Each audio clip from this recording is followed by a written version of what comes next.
ჩვენ გადავდივართ ახლა ყველანი ერთად ახალ ეტაპზე იმ მოთხოვნის, ძირითად მოთხოვნის, რომელსაც ქვია ახალი არჩევნების დანიშვნა.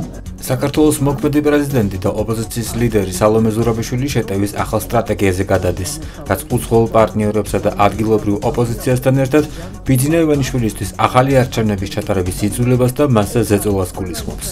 ამ საკითხზე მან 21 დეკემბერს გამართულ საგანგებო ბრიფინგზე ისაუბრა. ამისთვის ჩვენ დავსახეთ დღეს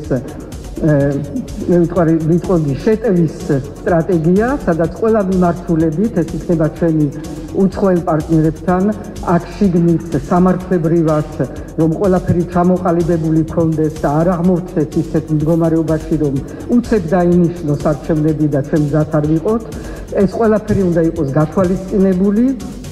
ჩვენ უნდა ვიცოდეთ, სად მივდივართ და მივდივართ მოკლე გზაზე. ეს არის სიახლე ამ ეუთოს დასკვნის შემდეგ, რომ აქ დიდი დრო აღარ არის, დიდი დრო მით უმეტეს არ არის, რომ თვითონ ქართული ოცნება არის გადასული ძალიან აჩქარებული ტემპით, ახალი კანონების მიღებას ცდილობს იმისთვის, რომ ძალიან ჩქარა გადაგიყვანოს ტოტალურად რუსულ რეჟიმზე.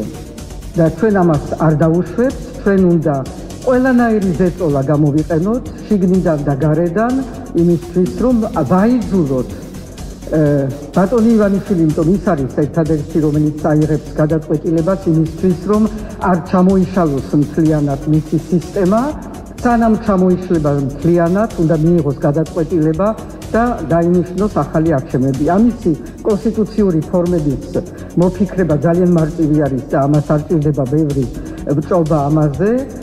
მე პირადად მზად ვარ, რომ როცა უნდა შევხვდე, მე ვიცი, რომ გარედან ძალიან ბევრი იქნება მზად იმისთვის, რომ ჩამოვიდეს და მასზე ზეწოლა განახორციელოს, უნდა დაინიშნოს ახალი არჩევნები და სასწრაფოდ უნდა დაინიშნოს.